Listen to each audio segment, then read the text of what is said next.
নমস্কাৰ সকলোকে পুনৰবাৰ মোৰ চেনেললৈ স্বাগতম জনাই লৈ আহিছোঁ আজিৰ দিনটোৰ ৰাশিফল।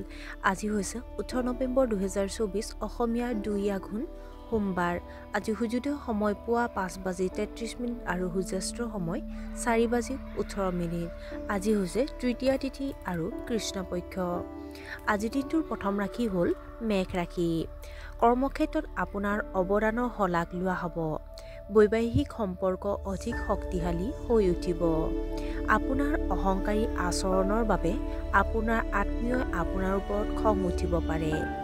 ইণ্টাৰনেটৰ জৰিয়তে ভাল খবৰ পাব পাৰে। আপুনি কোনো ধৰ্মীয় স্থানলৈ যাব পাৰে। বৃষ ৰাশি। ৰাতিপুৱাই নিজৰ প্ৰয়োজনীয় কামবোৰ সম্পূৰ্ণ কৰাটো উপযুক্ত হ'ব।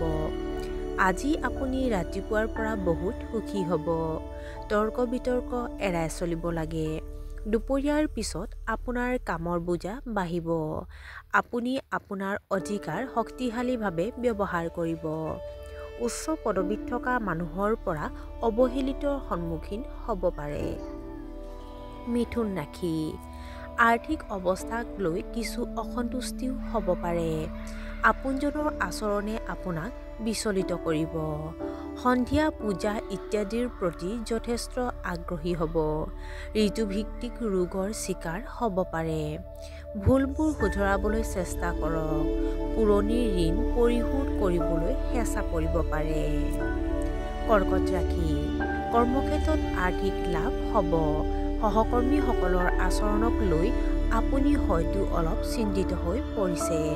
আপোনাৰ সমস্যাসমূহ আপোনাৰ পত্নীৰ সৈতে শ্বেয়াৰ কৰক। প্ৰাকৃতিক দৃশ্য উপভোগ কৰিব পাৰিব। আজি কামৰ সময়ত বেছিভাগেই মনে মনে থাকিব লাগিব। সিংহ ৰাশি। অৰ্থনৈতিক পৰিস্থিতি উৎকৃষ্ট হ'বলৈ গৈ আছে। সম্পৰ্কক লৈ আপুনি অতি আৱেগিক হ'ব। নতুন নতুন প্ৰজেক্টৰ আপুনি কৌতূহলী হ'ব। আপোনাৰ পত্নীয়ে আপোনাৰ অনুভৱক সন্মান কৰিব। পৰিয়ালত সুখৰ পৰিৱেশ সৃষ্টি হ'ব। পৰিস্থিতি সম্পূৰ্ণৰূপে আপোনাৰ নিয়ন্ত্ৰণত থাকিব। কন্যা ৰাশি। লাহে লাহে ব্যৱসায়ত ভাল ফলাফল পাবলৈ আৰম্ভ কৰিব।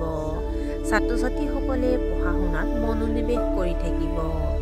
শ্ৰমিক ৰাইজৰ ওপৰত কৰ্মৰ চাপ কমি যাব। নতুন ঘৰ কিনা বা নিৰ্মাণৰ ধাৰণাটো মনতে উদ্ভৱ হ'ব। কিছু ভাল খবৰ পাব পাৰে। তুলা ৰাশি। আপোনাৰ ব্যক্তিগত কথাবোৰ ভালদৰে বিবেচনা কৰিহে মানুহৰ লগত শ্বেয়াৰ কৰক। আপুনি গভীৰ জ্ঞান আহৰণৰ চেষ্টা কৰিব। ছাত্ৰ-ছাত্ৰীসকলে পঢ়া-শুনাত মনোনিৱেশ কৰি থাকিব। পৰিয়ালৰ সদস্যৰ আৰামৰ যত্ন লওক। মাতৃৰ স্বাস্থ্যক লৈ আপুনি চিন্তিত হৈ পৰিব। নতুন ব্যৱসায়ক লৈ আপুনি উত্তেজিত হ'ব। বৃশ্চিক ৰাশি। সময় সম্পূৰ্ণ আপোনাৰ পক্ষত।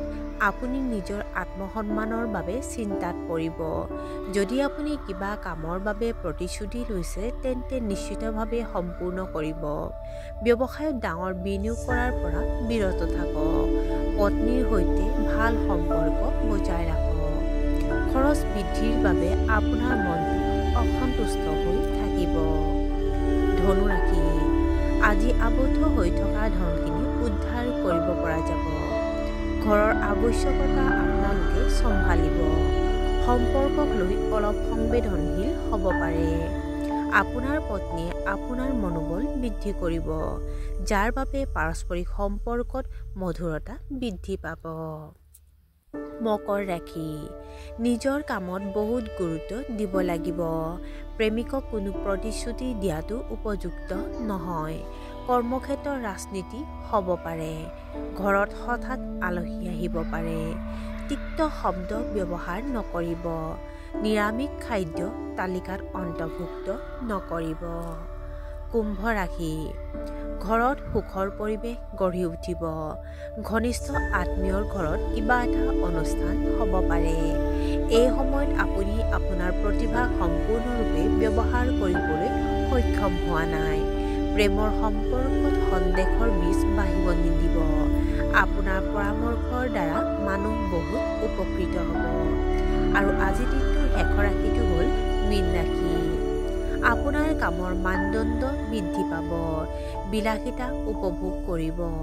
দায়িত্বৰ প্ৰয়োজন হোৱা কামবোৰক প্ৰথম অগ্ৰাধিকাৰ দি সম্পূৰ্ণ কৰক। সন্ধিয়া পত্নীৰ লগত কাজিয়া হ'ব পাৰে। উচ্চ শিক্ষানুষ্ঠানত ছাত্ৰ-ছাত্ৰীয়ে নামভৰ্তি লাভ কৰিব পাৰে। আৰু আজিৰ দিনটো ৰাশিফল ইমানতে অন্ত পৰিছে। আশা কৰোঁ আপোনালোক প্ৰত্যেকৰে আজিৰ দিনটো সুন্দৰ হওক। ধন্যবাদ।